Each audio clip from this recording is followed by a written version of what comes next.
Hello students, क्या हाल चाल है बेटा। उम्मीद है सभी बहुत अच्छे से होंगे और आप लोगों की पढ़ाई अच्छे से चल रही होगी, ठीक है ना। ट्रिग्नोमेट्री को लेकर के, त्रिकोणमिति को लेकर के इससे पहले वाला जो वीडियो रहा है, मैंने एक ही वीडियो के अंदर उसका समापन कर दिया था क्योंकि आपकी बोर्ड की परीक्षा नज़दीक है इसको लेकर के। तो अब ट्रिग्नोमेट्री का एक और हिस्सा जो कि बहुत ज़रूरी हिस्सा है, और वो है आपका एनसीईआरटी के हिसाब से देखा जाए तो चैप्टर नंबर 9 त्रिकोणमिति के अनुप्रयोग। ओके, कुछ किताबों वाले इसको ऊंचाई दूरी वाला चैप्टर, इसका नाम दूसरा होता है ऊंचाई और दूरी के सवाल। और त्रिकोणमिति के अंदर जो हमने त्रिकोणमिति अनुपात सीखे हैं, पढ़े हैं, उन्हीं का उपयोग करते हुए हम लोग अब इन ऊंचाई और दूरी वाले सवालों को हल करेंगे। और सबसे बड़ी और ख़ास बात यह है कि इस चैप्टर से, यानी कि चैप्टर नंबर 9 त्रिकोणमिति के अनुप्रयोग से आपको जो क्वेश्चन मिलता है वो बड़े अंक का क्वेश्चन मिलता है, 6 अंकों का। अगर आपकी पकड़ वाला क्वेश्चन पेपर में आ गया तो आपके 6 नंबर फोकट के हैं, तो 6 या 4 में आपको इसका क्वेश्चन मिलता है। अब ज़्यादा समय न लगा करके मैं एक एक क्वेश्चन आपके सामने डिस्कस कर रहा हूँ, और वो सभी क्वेश्चंस डिस्कस करूँगा जो कि बोर्ड के लिहाज से महत्वपूर्ण रहेंगे। वैसे तो किताबों में बहुत सवाल हैं, लेकिन मैं कुछ सवाल छांट करके आपके लिए लेकर के आया हूँ, और संभवतः पूरी उम्मीद है कि सवाल यहीं से मिल जाएगा, ठीक है। तो जैसे आपकी स्क्रीन पे सबसे पहला क्वेश्चन है, क्वेश्चन में कहा है कि एक मीनार की, देखो इससे पहले 2-3 बातें मैं बता दूं आपको कि जो डिटेल तो मैं पहले पढ़ा चुका हूं। 2-3 चीजें हैं। एक होता है उन्नयन कोण, एक होता है आपके पास में उन्नयन कोण, ठीक है, उन्नयन कोण, ठीक है। ये क्या चीज है उन्नयन कोण को? जिन बच्चों ने चैप्टर पहले करा है और इस चैप्टर को भी हमने डिटेल्ड करा है, और इसका पूरी जो डिटेल्ड वीडियो है, यानी कि बहुत ढंग से जब पढ़ाया गया था, अब तो खैर बोर्ड की तैयारी के लिहाज से पढ़ा रहे हैं थोड़ा जल्दबाजी में, लेकिन इस चैप्टर को जहां हमने ढंग से पढ़ाया था उसका लिंक जो है डिस्क्रिप्शन में है। प्लेलिस्ट में जाकर के भी आप देख सकते हो, लेकिन प्लेलिस्ट में जाने की जरूरत नहीं है क्योंकि लिंक मैं डिस्क्रिप्शन में दे चुका हूँ। चैप्टर 9 एनसीईआरटी से पूरा करवाया गया था और बहुत आराम से, प्यार से इसके सारे बात हमने समझाई थी, ठीक है। तो इस क्वेश्चन को करने से पहले 2-3 बातें बता दें। एक उन्नयन कोण के बारे में बता दें आपको क्या होता है। एक अवनमन कोण होता है जिसका उपयोग बहुत ज़्यादा हम लोग क्वेश्चंस में करते हैं। देखिए, सपोज कर लो कि हमारे पास यहाँ पर ऐसा मान लो कि ये मार्ग है, रास्ता है, इस रास्ते के किनारे ये कोई बिल्डिंग है यहाँ पर, है ना, और इस बिल्डिंग पे सपोज कर लो कि यहाँ पे कोई खिड़की है, ओके, और आप यहाँ पे हो, ठीक मेरे भाई। तो अगर मैं यहां से इस खिड़की को देखूं, या खिड़की हो, कोई बिंदु हो, सपोज कर लो आप ऊपर, अब ये बिल्डिंग मान लो या पहाड़ मान लो, खंबा मान लो, खंबे पे ये खंबा है और इस खंबे की लाइट को आप ऐसे देख रहे हैं, तो आपकी जो दृष्टि रेखा होगी, ठीक है ना, आपके पास में तो दृष्टि रेखा ये होगी। तो आपकी जो दृष्टि है, यानी कि जो आपकी आंख है, इस वाले पॉइंट को, जो भी ये चीज है, ऑब्जेक्ट है, इसको देखने में जो कोण बनाती है ऊपर की तरफ, अक्षैतिज से, ये अक्षैतिज रेखा होती है ना, अक्षैतिज, ठीक है ना, आपके पास में रेखा, और ये आपकी दृष्टि रेखा है, ये आपकी दृष्टि रेखा है, आई साइट है आपकी ये वाली। इन दोनों के बीच में जो एंगल बनता है ना, कि जब नीचे से हम ऊपर की तरफ ऐसा देखते हैं बेटा, तो इसका मतलब है उन्नयन कोण बनता है।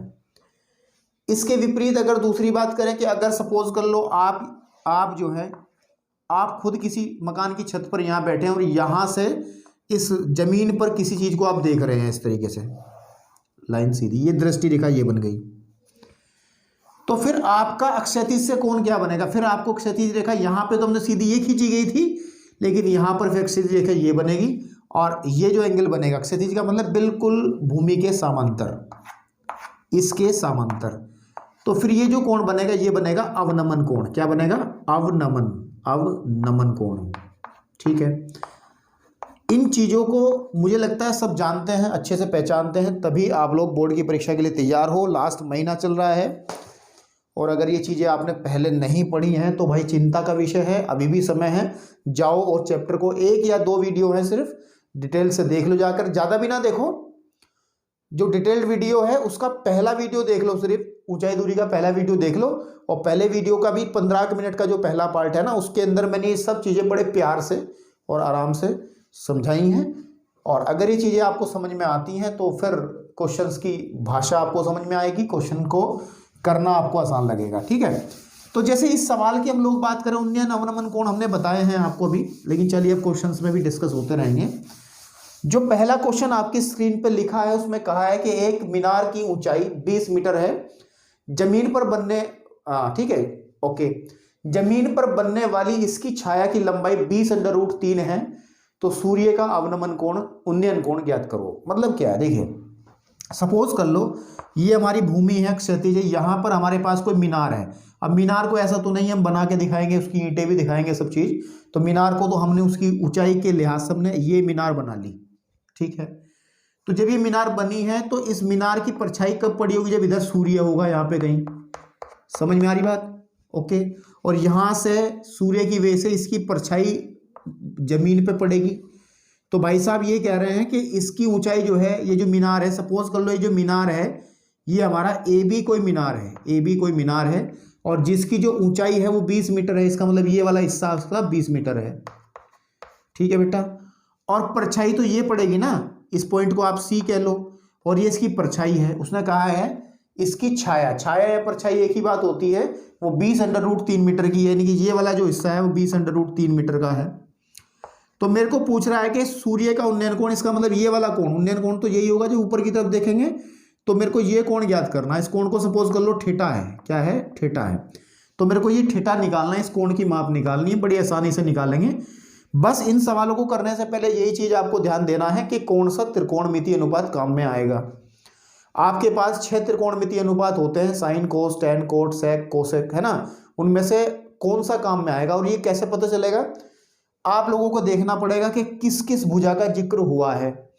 जैसे इसके अंदर अगर इस कोण की बात करूं तो ये लंब का काम करेगा, ये लंब है, समझ में आ रही है बात। और बेटे ये आधार है।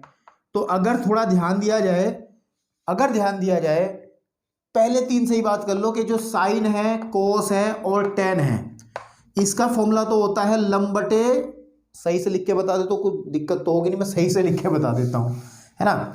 आपको पता है कि साइन थीटा का जो फॉर्मूला होता है दैट इज इक्वल टू लंब बटे कर्ण, लंब बटे कर्ण, ओके।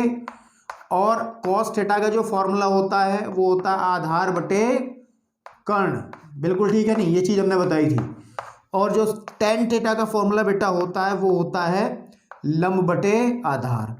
अब कोई भी समझदार बच्चा ये समझ सकता है कि इन तीनों त्रिकोणमितीय अनुपात में से इस सवाल को हल करने के लिए किस त्रिकोणमितीय अनुपात को बुलाना चाहिए। तो मुझे लगता है इसके अंदर हमारा लंब और आधार का जिक्र है, तो ना तो इसमें कर्ण आया, इसमें भी कर्ण आया, तो इन दोनों में से कोई भी यूज नहीं होगा, लास्ट वाला इस्तेमाल में आएगा। तो आप सिर्फ इतना करेंगे, आप सिर्फ इतना करेंगे सवाल को हल करते समय, यानी कि टेन वाला फॉर्मूला यूज में आएगा। उस सवाल को जब हम हल करेंगे तो यहां पे लिखेंगे हम हल कर रहे हैं, देखो ठीक है, क्या कर रहे हैं, हल। तो थोड़ी सी बात उसको करके भी दिखा देंगे कि सवाल बड़े नंबर में आते हैं ये। इसमें लिख देंगे माना, ठीक है, माना ए बी कोई मीनार है, कोई मीनार है, क्योंकि मीनार हमने माना ना चित्र में, मीनार है, ऐसे लिख के दिखा देंगे, ओके। तथा तथा एसी, एसी मीनार की छाया है, मीनार की छाया है, ओके। जब इतनी बात कर ली हमने, छाया है, और ये भी कन्फर्म है, तथा तब हमें एक बात भी कन्फर्म है कि जो ए बी है बेटा वो हमारी 20 मीटर की है ना। और बेटा जो हमारे पास ए सी है, ए सी आप दिख रहा होगा चित्र में, वो हमारा 20√3 मीटर की है। ये बड़ा लड्डू सवाल है, इससे तो कहीं ज़्यादा अच्छे अच्छे सवाल पढ़ने को मिलेंगे, तब जाके बात बनेगी। लेकिन ये बोर्ड में बहुत पूछा जाता है, 4 नंबर में भी आया, देखा है मैंने इसको, इस तरीके का सवाल 4 नंबर में भी आता है। तो 4 में या 6 में जैसा भी मिले, और अगर ये मिल गया तो तुम्हारे तो भाई साहब भाग खुल गए, फिर अगर ये सवाल मिल गया तो लड्डू है। चलिए तो अब क्या करते हैं, हम करते हैं त्रिभुज ए बी सी में, त्रिभुज ए बी सी में हम टेन लगा लेते हैं। जो टेन थीटा होगा, टेन थीटा होगा वो होता है लंब बटे आधार, लंब बटे आधार। ये फॉर्मूला हम पिछली वीडियो में जो कि बहुत मेहनत से बनाई थी। लंब कितना है आपका ए बी है, आधार कितना है बेटा वो आपका ए सी है। तो अगर ध्यान दें तो टेन थीटा जो है मेरे बेटा वो आ जाएगा ए बी मेरा 20 है और ये 20√3 है, ठीक है। तो 20 से 20 कैंसिल हुआ, तो ये बात क्लियर हुई कि टेन थीटा जो है मेरा भाई वो 1/√3 के बराबर हो गया। यहाँ आने के बाद आपको फिर ये थोड़ा सा दिमाग लगाना है, आपको जो आपकी तालिका थी जो कोणों के मान बताती थी उसका सहारा लेना है। अब हमें ये देखना है, क्या देखना है कि टेन थीटा बराबर है 1/√3। अब 1/√3 टेन में किसका मान है मेरे को तो याद है, आपका पता नहीं, ठीक है। ये टेन 30 डिग्री का मान होता है, और जब तुलना करेंगे तो टेन से टेन गायब, थीटा का मान आ जाएगा 30 डिग्री। इसका मतलब सूर्य का जो उन्नयन कोण है वो 30 डिग्री है, ठीक है। यहाँ पे चाहे लिख सकते थे, माना ए बी कोई मीनार है तथा ए सी मीनार छाया है और थीटा सूर्य का, ठीक है ना, आपके पास में सूर्य का उन्नयन कोण है, उन्नयन, ठीक है, आपके पास में कोण है। ये बात भी लिख दो तो कोई दिक्कत नहीं है, थोड़ा सा लिखोगे तभी तो उत्तर पाओगे। तो आई थिंक सवाल आपको बड़ा लड्डू लगा होगा, समझ में भी आया होगा। तो अब ऐसे सवाल नहीं, थोड़े से दमदार सवाल पढ़ेंगे आगे, ठीक है। चलो जी, अब तक हमने जो सवाल अभी आपके सामने किया है बेटा वो बहुत आसान सवाल था। अब थोड़ा सा टफ करते हैं, लेवल बढ़ाते हैं, क्योंकि 6 नंबर का सवाल आता है तो कुछ तो वो देगा ही आपको, लड्डू तो सीधा देगा नहीं। तो जैसे सवाल आपके सामने है, ये बहुत इंपॉर्टेंट सवाल है और बार बार कई बार ये पूछा गया है सवाल, तो इसको कराना मुझे लगा कि सही है। इसको भी मैंने अपने उस कैटेगरी में रखा जो कि इंपॉर्टेंट सवालों का है, ठीक है। चलिए, क्या कह रहे हैं, समुद्र तल से 75 मीटर ऊंची लाइट हाउस, ठीक है। लाइट हाउस के शिखर से देखने पर 2 समुद्री जहाजों के अवनमन कोण, इस बार अवनमन कोण का जिक्र हुआ है ना, 35 डिग्री और 45 डिग्री हैं। यदि लाइट हाउस के एक ही और एक जहाज के ठीक पीछे हो तो 2 बार लिख दिया, सॉरी, है ना, हो तो दोनों जहाजों के बीच की दूरी हमको ज्ञात करनी है। ओके, देखो पहले समझ लो, सपोज कर लो हमारे पास ये समुद्र है और यहां पर हमारा लाइट हाउस है, बात समझ रहे हो। इस लाइट हाउस से हमारे पास 2 जहाज हैं, सपोज कर लो एक जहाज यहां पे है, एक जहाज यहां पर है। जब मैं यहां से इस जहाज को देखूंगा तो कोण बन रहा है अवनमन, क्योंकि ऊपर से देखा जा रहा है, तो अवनमन कोण बनता है ऊपर, ऐसे मैंने बताया था, क्षैतिज रेखा ऊपर बनाते हैं, तो ये वाला कोण बनेगा। और जब इस वाले जहाज को देखा जाएगा मेरे भाई ऐसे करके, थोड़ा जहाज पीछे बढ़ा लो क्योंकि लाइन पीछे आ गई, कोई बात नहीं, हम यहाँ देख पा रहे तो जहाज को थोड़ा एडजस्ट कर लेते हैं। इसका जो कोण बनेगा अवनमन, वो ये वाला कोण बनेगा, है ना आपके पास में। उसने कहा है कि जहाज का जो अवनमन कोण है वो 30 है। देखो, जो करीब वाला कोण होगा, आप किसी चीज के पास जाओगे तो आपको नजरें उठानी पड़ेंगी, कोण बढ़ाना पड़ेगा, तो सीधी बात है ये वाला तो बड़ा कोण होगा, ये वाला छोटा कोण होगा, है ना। या ये कहिएगा आपके पास में कि ये तो 30 डिग्री होगा और ये आपका पूरे वाला जो है वो 45 डिग्री है, पूरा कितना 45। या आपको पता है क्योंकि क्षैतिज रेखा ऊपर भी है, अगर हम कोई तिरछी रेखा खींचते हैं तो ये वाला कोण हमेशा इस कोण के बराबर होता है। तो इसी कॉन्सेप्ट को इस्तेमाल करते हुए ये कन्फर्म है कि ये 30 डिग्री है तो ये भी 30 डिग्री रहेगा, और ये 45 है, पूरा कोण 45 है तो ये वाला 45 होगा। बात समझ रहे हो। सपोज कर लो कि जो, एक मिनट डस्टर जरा ले लें, कहाँ गया डस्टर, हाँ ये। सपोज कर लो कि हमारे पास में जो जहाज हैं हमारे, उनका नामकरण मैं कर ले रहा हूँ, है ना, उनका नामकरण कर ले रहा हूँ कि ये पहला जहाज को मैंने पी कह दिया, इसको मैंने क्यू कह दिया, ठीक है। और इस लाइट हाउस को मैंने कह दिया कि ए बी हमारा लाइट हाउस है, ए बी हमारा लाइट हाउस है। इसके अंदर 2 समकोण त्रिभुज बने हैं, इसका मतलब 2 बार हमें कार्य करना पड़ेगा और काम बन जाएगा। फाइंड आउट क्या करना है, निकालना हमें है पी क्यू, ये पी क्यू हमें ज्ञात करनी है। पी क्यू क्या करनी, तो या तो चाहे इसको मान लो, सपोज कर लो ये एक्स है, ये क्या है एक्स है, और समुद्र तल से 75 मीटर ऊंची लाइट हाउस, और ये भी कंफर्म है कि ये बेटा ये कितनी है हमारी, ये 75 मीटर है। बहुत आसान सवाल है, अगर आपको चीजें सही तरीके से अप्लाई करनी आती हैं तो आप आसानी से इसको कर दोगे। तो चलिए हल करते हैं सवाल को। अब देखो, सवाल को करने का जो तरीका है, आपके कोर्स की भी मैं बात करूं, आपके कोर्स में सिर्फ ऐसे सवाल हैं ऊंचाई और दूरी के जिसके अंदर केवल 2 समकोण त्रिभुज बनते हैं, उन दो समकोण त्रिभुजों के अलावा तीसरा नहीं बनेगा, क्योंकि वो आपके सवाल वो सवाल आपके कोर्स से बाहर हो जाएगा। कोर्स को अगर आप सिलेबस को आप ढंग से पढ़ोगे तो उसके अंदर वही हैं जो दो समकोण त्रिभुज, और इस सवाल के अंदर दो ही समकोण त्रिभुज बन रहे हैं। आप देख पाएंगे, एक तो 30 डिग्री वाला बन रहा है, एक 45 डिग्री वाला बन रहा है।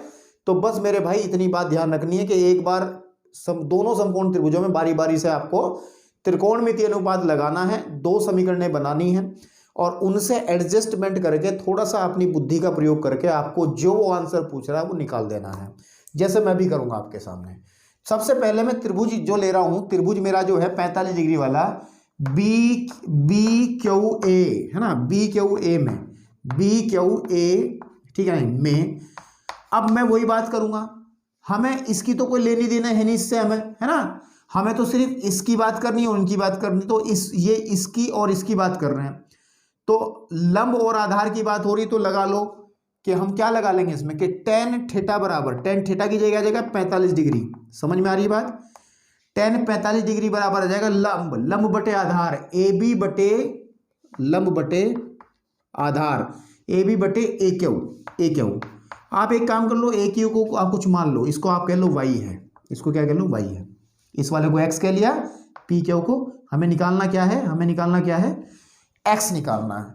तो रखो, तो टेन 45 का मान टेबल के हिसाब से 1 होता है, और ए क्यू हम ए बी हमारा 75 है और ए क्यू हमने मान लिया वाई है। तो अगर मैं क्रॉस मल्टीप्लाई करूं तो वाई का मान 75 मीटर आ जाएगा। दुनिया की कोई ताकत नहीं है जो इसको गलत निकाल दे। कुछ ना कुछ आपको हासिल हो जाएगा जब आप एक त्रिभुज में त्रिकोणमितीय अनुपात को अप्लाई करोगे। तो जैसे इसमें हमें एक ये दूरी निकल के आ गई, ठीक है। अब सिमिलर मैनर से जो त्रिभुज दूसरा है मेरा 30 डिग्री वाला, कि बी पी ए है ना, त्रिभुज बी पी ए में अगर मैं बातचीत करूंगा, ठीक है ना, तो इसमें भी टेन ही लगाना पड़ेगा। टेन 30 डिग्री बराबर होगा आपका लंब बटे आधार, लंब तो आपका यही रहेगा ए बी, लेकिन आधार जो होगा वो होगा पी ए। समझ पा रहे हो? पी ए का मतलब ये पूरा, और ये पी ए जो पूरा यहां से यहां तक का होगा वो एक्स प्लस वाई के बराबर होगा या नहीं होगा, चेक कर लो।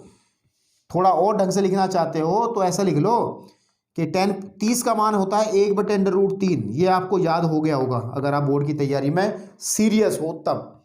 ए बी आपका 75 है बटे, और पी ए जो होगा वो आपके पास में आ जाएगा एक्स प्लस वाई। कितना आ जाएगा? X plus Y. आपको गुरुजी कैसी बात कर रहे हो? बिल्कुल सही बात कर रहा हूँ भाई। ये पी ए जो है ये दो हिस्सों में, ये एक्स है यहाँ से यहाँ तक का, यहाँ से यहाँ तक का वाई है, तो टोटल एक्स प्लस वाई हो गया ना, हो गया। ओके, तो भाई हो गया बस काम। इसको ब्रज गुणा करेंगे तो आपका एक्स प्लस वाई बराबर आ जाएगा भैया 75/√3, है ना आपके पास में। और इसको कह लो आप समीकरण नंबर सेकंड, और इसको कहा था हमने समीकरण नंबर 1। अब समीकरण नंबर 1 से y का मान समीकरण नंबर 2 में रख दो, आपका आंसर निकला पड़ा। करो कि समीकरण 1 से, है ना, समीकरण 1 से y का मान, ठीक है, समीकरण 2 में रखने पर क्या स्थिति बनी कि x प्लस वाई का मान क्या है भाई 75 बराबर है 75/√3। इसको हटा लो, ये तो अब साधारण काम हो गया। 75/√3 माइनस 75 आप कॉमन निकाल लो, तो 75 जब कॉमन निकलेगा जब √3 माइनस 1 मीटर, तो बस यही आंसर छोड़ देंगे। अगर कोई आपको कहे कि √3 का मान रख करके इसे सॉल्व करके दिखाओ, तो आप करके दिखा सकते हो कि इसमें √3 का मान आप 1.732 रख करके भी हल कर सकते हो। लेकिन अगर उसने नहीं कहा है तो हमारे सर में तो दर्द नहीं है कि हम इसको करेंगे, ठीक है ना। इतना करके आपको छोड़ देना, ये फाइनल आंसर रहेगा। तो ये सवाल को थोड़ा सा दम लगाने वाला सवाल था और 6 नंबर वाला सवाल था मेरे भाई। चलिए बच्चों, अब आपके सामने जो क्वेश्चन लिखा है वो बड़ा लड्डू है यार। ये भी बहुत आसान गोलू टाइप का क्वेश्चन है। इसको मैं ना भी करूं तो चल जाएगा, क्योंकि देखो क्या कहा है, ऊर्ध्वाधर स्तंभ के पाद से, पाद का मतलब होता है आधार, ठीक है, ज़्यादा कुछ सोचने की जरूरत नहीं है। किसी ऊर्ध्वाधर स्तंभ के पाद बिंदु से, देखो ऊर्ध्वाधर कोई स्तंभ है, स्तंभ तो जमीन पे ही खड़ा होगा, है ना, आपके पास में ये भूमि है, के पाद बिंदु ये होता है हमारे पास, ये स्तंभ है और इसका पाद बिंदु ये है। पाद बिंदु से 60 मीटर दूरी पर अक्षैतिज तल पर स्थित एक बिंदु, यहाँ से 60 मीटर दूरी पर आ जाओ, सपोज कर लो यहाँ पे 60 मीटर दूरी पर है ये कोई बिंदु है, तो इसका मतलब अगर इस पॉइंट को ए कह रहा हूँ, इसको बी कह रहा हूँ, इसको मैं सी कह रहा हूँ, तो ये जो दूरी है वो 60 मीटर है मेरे बेटे, ठीक है। तो अब 60 मीटर की दूरी पर शीर्ष का उन्नयन कोण 30 डिग्री है। ये जो शीर्ष का उन्नयन कोण है यहाँ से देखने पर ऊपर की तरफ देख रहे हैं तो 30 डिग्री है, ओके। तो उसके शीर्ष का, अच्छा, स्तंभ की ऊंचाई यानी कि ये ए बी ज्ञात करनी है। ए बी को अगर आप एच कह दोगे तो बात ही खत्म हो गई। तो त्रिभुज जो मेरे पास में ए बी सी है ना, या ऐसे कर लें, त्रिभुज जो ए बी सी ही है, ए बी सी में अगर मैं tan थीटा लगा लूँ, tan थीटा लगा लूँ, है ना, आपके पास में, तो tan 30 डिग्री बराबर आ जाएगा लंब है आपके पास में ए बी बटे आधार है आपके पास में ए सी, इसका मान हो जाएगा 1/√3 बराबर ए बी कितना है मेरे पास में बताइए, एच मान रखा है मैंने, जो निकालना है मेरे को ये है 60। तो अगर मैं एच का मान निकालूंगा तो बेटे कितना आ जाएगा 60/√3। समझदार बच्चे समझ गए होंगे, बाकी सोचते रहे होंगे। ब्रज गुणा करी भाई, ऐसी कुछ खास बात नहीं है। √3 से ऊपर गुणा कर लो, √3 से नीचे कर लो, हर का परिमेकरण करना जरूरी है। तो 60√3 बटे 3, 3 से कटेगा 20 बारी, तो भाई फाइनली एच का मान आ जाएगा 20√3 मीटर, है ना। और अगर √3 का मान रख दो तब भी कोई दिक्कत नहीं है। अरे यही छोड़ो, क्यों चक्कर में पड़ रहे हो, यही है आपका शुद्ध और स्वच्छ, बहुत आसान आंसर है। ठीक मेरे भाई, तो बस ये तो लड्डू फिर से खा लिया एक आपने। चलिए बात करते हैं इस वीडियो के चौथे क्वेश्चन की। चौथा क्वेश्चन भी इंपॉर्टेंट क्वेश्चन है। एक तो क्वेश्चन की लैंग्वेज इतनी बड़ी बड़ी होती है यार आधे बोर्ड पे तो पूरा क्वेश्चन ही आ जाता है। तो जैसे 2 क्वेश्चन एक साथ कर सकते थे तो वो संभावना खत्म हो जाती है, तो अब एक एक क्वेश्चन ही करना पड़ता है, ठीक है। तो क्या कह रहा है, एक मंदिर है हमारे पास, एक मंदिर तथा उसके उस पर लगा एक पताका दंड, बड़ी शुद्ध हिंदी इस्तेमाल की है। पताका का मतलब होता है झंडा, है ना। देखा हो मंदिर के ऊपर एक झंडा लगा रहता है, और दंड मतलब होता है उसमें लगी हुई रोड, जो डंडा लगा उसको दंड कहेंगे, है ना। पताका दंड यानी कि झंडे का जो वो सरिया होता है, ये जो भी रोड लगी रहती है ना।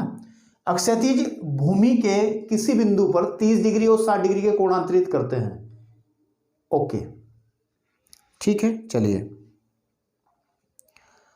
तो आगे कहा है इसने, यदि मंदिर की ऊंचाई 10 मीटर हो तो पताका दंड की ऊंचाई बताओ। देखो, सबसे पहली बात, जमीन पे ही बनेगा मंदिर भी। अगर ये मेरा मंदिर है, ध्यान से देखना, आपके पास में स्पीड तेज करके देख लेना अगर स्लो लग रही है तो, लेकिन समझाना मुझे पड़ेगा, मेरी नॉर्मल स्पीड ही ये इजाज़त देती है। ये मेरा कोई मंदिर है, सपोज कर लो ये ए बी कोई मंदिर है, ए बी हमारा कोई मंदिर, नीचे से बना हुआ ए बी, इस वाले पॉइंट को ए कहा, इसको बी कहा, तो ए बी मंदिर है। और इस ए बी मंदिर की जो ऊंचाई दी है उसने 10 मीटर दी है, तो कन्फर्म सी बात है ये वाली जो हाइट है वो 10 मीटर है, ठीक है मेरे बेटे। अब उसके बाद में इस मंदिर के ऊपर एक पताका दंड है, सपोज कर लो ये पताका दंड है हमारा, यहां पे झंडा लगा है ऐसे करके, ये है ना। पताका दंड जो है इसकी हाइट मुझे निकालनी, सपोज कर लो ये वाला पॉइंट सी है, मुझे बीसी ही ज्ञात करना है, हटा लो इसको, मुझे क्या निकालना है बीसी। बीसी को सपोज कर लो इसको वाई कह देते हैं, हमने वाई मान लिया, ये बीसी वाई निकालना है। अब उसने कहा है कि जो मंदिर है, पहली बात है मंदिर तो 30 डिग्री का कोण बना रहा अक्षैतिज भूमि पर, और जो पताका दंड है वो 60 का बना रहा। मतलब एक कोई बिंदु है यहां पर, ये वाला जो मंदिर का जो सिरा है वो तो बना रहा है इससे कितने का 30 का कोण, उसने खुल के बात कही है। पताका दंड इसी बिंदु पे बना रहा है पूरा का पूरा कोण 60 डिग्री का। तो इतना डाटा देने के बाद में भाई साहब कह रहे हैं कि दंड जो है यानी कि जो झंडा लगा है उसकी ऊंचाई हमें बतानी है। फिर वही बात जो मैं हमेशा कहता आया हूं, और जब चैप्टर पढ़ा था तब तो बहुत ही ढंग से गई थी, और आज फिर कह रहा हूं कि 2 समकोण त्रिभुज बनेंगे, दोनों समकोण त्रिभुजों में बारी बारी से आपको त्रिकोणमिति अनुपात लगाना है और तब बात बनेगी। तो सबसे पहले हम लोग बात करते हैं, हल कर रहे हैं सवाल को, कि जो त्रिभुज है मेरे पास में, त्रिभुज छोटे वाले में ले लो, ए बी, इसको कह लो सी डी हो गया ना ये वाला पॉइंट, डी बी ए में, या फिर ए डी बी में, ए डी बी में, ए डी बी में अगर मैं tan थीटा का प्रयोग कर लूँ, tan थीटा की जगह आ जाएगा 30 डिग्री, क्योंकि छोटे वाले में 30 डिग्री कोण है, तो बराबर जाएगा लंब बटे आधार। इसमें लंब क्या बनेगा, ए बी, है ना, लंब बनेगा ए बी, और आधार आपका बनेगा AD, है ना, क्लियर सी बात है। और तो कुछ हमें चीज़ दी नहीं इन्होंने। इसको सपोज कर लो थोड़ा, इस AD को हमने कह दिया x है ये वाली, है ना, आपके पास में क्या है, ये x है। लेकिन ना, चलो लिख भी सकते हो कि माना, यहाँ पे लिख सकते हो आप, थोड़ी बहुत बात लिख दो ऊपर सवाल शुरू करने में। माना जो BC है वो y है और जो आपका AD है वो हमारा कितना है, x है, ये लिख सकते हो ताकि उसको पता रहे। इसकी वैल्यू 1/√3 होती है। और आपका जो AB है, AB हमें 10 मीटर दिया है अकॉर्डिंग टू क्वेश्चन, और ये हमारा x है।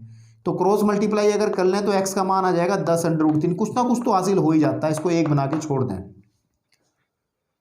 अब हम बात करेंगे जो बड़े वाला त्रिभुज है, त्रिभुज कौन सा, ADC में, AD और C में अगर मैं बात कर लूं तो जो tan 60 डिग्री बराबर आ जाएगा लंब इस बार कौन सा बनेगा, AC बनेगा, लंब बनेगा AC, क्योंकि पूरा बनेगा ना बड़े वाले त्रिभुज में, तो ये वाला AC बटे AD। ओके, tan 60 का वैल्यू होता है √3, मुझे याद है, तुम्हारा पता नहीं। AC कितना बनेगा, अब AC में दो हिस्से हैं, AB प्लस BC, लिख सकते हो AB plus BC upon AD, हमारा जो भी है इसको रख लो। अभी यहाँ से आप आ जाएंगे, ठीक है ना, यहाँ पे √3 बराबर हो जाएगा, AB कितना है 10, BC कितना है y, और हमारे पास AD कितना है x। अब यहाँ से चाहे तो आप एक काम कर लो, x का मान अभी थोड़ा कर सॉल्व कर लो, ब्रज गुणा से आ जाएगा x√3 बराबर आ जाएगा 10 प्लस y, हमें y तो निकालना, इसको आप सेकंड कह लो, और समीकरण 1 से जो 1 था उसका x का मान इसमें रख दो। समीकरण x1 से x का मान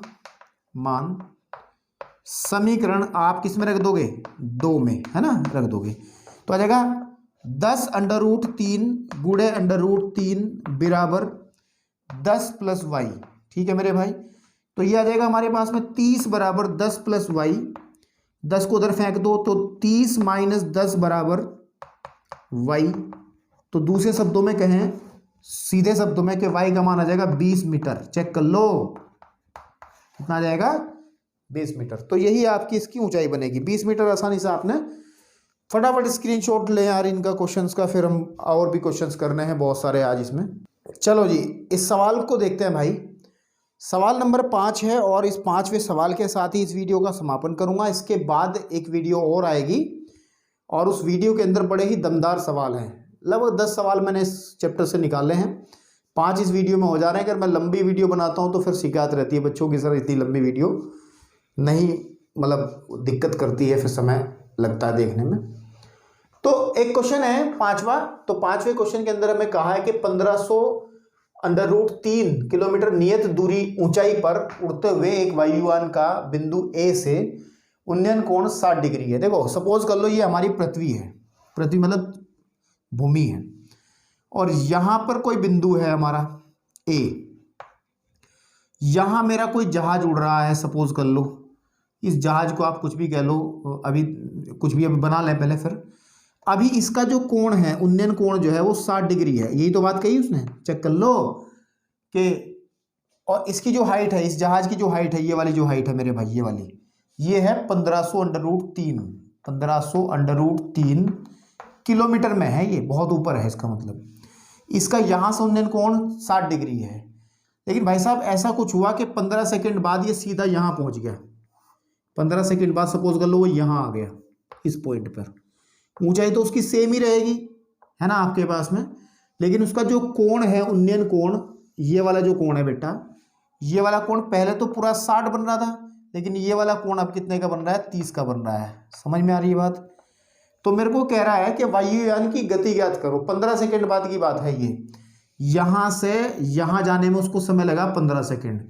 तो सपोज कर लो मेरे भाई कि ए, ये पॉइंट बी कह लेते हैं, इस पॉइंट को हम कह लेते हैं सी कह लेते हैं, और इसको कह लेते हैं डी, इसको कह लेते हैं हम ई फॉर एरो। ई हमारे पास में ये कोई जहाज ई है, और 15 सेकेंड में ई से वो पहुंच गया डी पर। तो सपोज कर लो x किलोमीटर चल के गया होगा यहाँ तक, है ना। ये 1500√3 है, तो दुनिया की कोई ताकत नहीं ये मना कर दे कि 1500√3 ये नहीं होगी, है ना आपके पास में। अब इसमें किन किन की हमें ये भी कंफर्म हो गया बेटा कि ये x है तो ये भी नीचे वाली भी x होगी आयत के हिसाब से, है ना, आमने सामने की पूजा है, क्योंकि 90 डिग्री ये भी है, 90 ये तो ये आयत बन रहा है। इस वाले को आप कुछ कह लो, इधर वाले को, इस वाले को कह लो, सपोज आप y कह लो, क्या कह लो, y कह लो, ठीक है, या y शुरू में कहना चाहिए था, चलो इसको y ही कह लो, क्या दिक्कत है। तो चाल गति निकालनी है, गति यानी कि चाल निकालनी है, और चाल बराबर होता है दूरी बटा समय, दूरी बटा समय। अब मेरे भाई समय तो उसने दे दिया 15 सेकंड, लेकिन अब हमें दूरी निकालनी, इसका मतलब हमें x निकालना है। तो वही काम जो मैं हमेशा करता आया हूं उसी को देखो, दो त्रिभुज है, 60 वाला 31 वाला, दोनों में काम करो। सबसे पहले बात करते हैं इस 60 वाले त्रिभुज में। तो त्रिभुज हल कर रहे हैं सवाल को कि त्रिभुज जो मेरे पास में है BAE में, है ना, BAE में, इस वाले में tan 60 डिग्री बराबर हो जाएगा लंब बटे आधार, लंब बनेगा मेरा EB बटे आधार बनेगा मेरा AB, ठीक है जी। और बेटा ध्यान से देखो, उसका वैल्यू √3 होता है, EB मेरी 1500 √3 है, चेक कर लो सवाल के हिसाब से, और ये मेरा y है, ठीक है। क्रॉस मल्टीप्लाई करूंगा तो y की जो वैल्यू है वो आ जाएगी आपके पास में, y √3 बराबर आ जाएगा 1500 √3, या ये कहिए सीधे सीधे 15 √3 कटा तो y बराबर जाएगा 1500 किलोमीटर, ठीक है जी आपके पास में।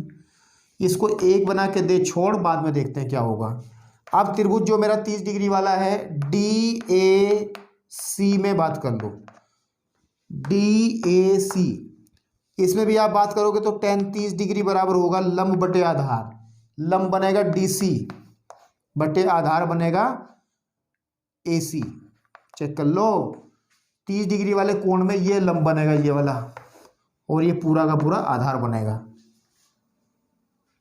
बन रहा है नहीं बन रहा है, ठीक है, ओके। तो अब मेरे भाई इसमें वैल्यू रखो, इसकी वैल्यू होती है 1/√3 बराबर DC जो है वो कितना है, 1500 √3 है,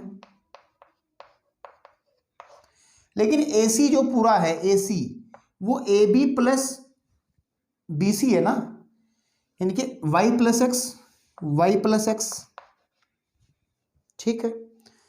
अगर मैं किसी को बुरा ना लगे तो ब्रज गुणा कर लूं, तो y प्लस एक्स बराबर हो जाएगा √3 के √3 में गुणा 15 थी 4500, कितना आ जाएगा 4500, 15 थी यहाँ 4500, और x का मान आपने लिखा है, निकालना है, y का मान इसमें रख दो, तो समीकरण ये 2 बना लो, और यहाँ पे फिर समीकरण 1 से, है ना, 1 से x का जो मान है, मान समीकरण सेकंड में रखने पर, है ना, रखने पर, तो जब रखेंगे तो आ जाएगा हमारे पास में 1500 प्लस x बराबर 4500, या x का जो मान है वो आ जाएगा 4500 माइनस 1500, या x का मान आ जाएगा आपके पास में 3000 किलोमीटर, 3000 किलोमीटर। इसका मतलब ये है कि जो 15 सेकंड में जो दूरी चल रहा है ना, आपके पास में वो इतना चल रहा है। तो चाल निकाल लो, वायुयान ही तो है क्या, हाँ वायुयान है, वायुयान की चाल वो आ जाएगी आपके पास में दूरी बटा समय, x बटा समय, है ना, समय को t से कह लो, x कितना है 3000 किलोमीटर, समय कितना ले रहा है 15। लेकिन एक बात सुनो, आपने नोटिस करी होगी बात, आप जब साइंस पढ़ते हो तो अगर हम दूरी को आपने जो चाल देते हैं वो किलोमीटर प्रति घंटा में देते हैं ना, किलोमीटर प्रति घंटा, लेकिन हमारे पास सेकंड है, तो बेहतर है इस समय को हम किस में कन्वर्ट कर लें, घंटे में कन्वर्ट कर लें। तो घंटे में कन्वर्ट करने का तरीका क्या रहेगा, आप इसे 60 से भाग कर लोगे, मतलब जो समय है इसको चाहे तो लिख लो थोड़ा सा अलग करके लिख लो, अभी रुक जाओ, है ना, इसको अभी समय जो दिया गया है वो समय है हमारे पास 15 सेकंड, है ना, लेकिन 15 को अगर मैं 60 से भाग करूंगा तो मिनट में कन्वर्ट हो जाएगा, अगर 60 से और भाग कर दूंगा तो ये घंटे में कन्वर्ट हो जाएगा, घंटा, ठीक है, ओके। 15 चौक होते हैं 60, तो सीधी सीधी बात ये रही कि 6 चौक होता है 24, 1/240, घंटे, है ना, इतना समय आ जाएगा आपके पास में। तो अब निकालो वायुयान की चाल, वायुयान की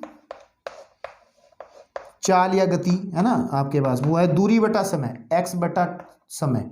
x कितना है 3000, समय कितना है 1/240, ये 240 ऊपर गुणा में चला जाएगा, 3000 गुणे 240 कर लो गुणा, 3 चौक 12 का 2 कहाँ से लगा, 1 3 दूनी 6 और 1 7, 72 और 4 0, 1 2 3 4, और किलोमीटर प्रति घंटे में आ जाएगी। तो जो वायुयान की जो चाल रही होगी वो रही होगी 72,000 किलोमीटर प्रति घंटा। ये तो बहुत तेज है यार, बहुत तेज वायुयान है ये तो, इतनी तेज स्पीड वाला तो मैं देखा ही नहीं कभी, ठीक है ना। तो बेटा आज ये 5 क्वेश्चन रखते हैं, नेक्स्ट वीडियो के अंदर आपको 5 सवाल और देखने को मिलेंगे, और बस इस चैप्टर से इतना ही तैयार करना है जितने मैंने सवाल कराए हैं, बस से फालतू आपको नहीं देखना है, ठीक है। 6 नंबर या 4 नंबर में सवाल डेफिनेट मिलेगा, और उम्मीद करता हूँ जो मैंने कराया उसी से मिल जाएगा। धन्यवाद।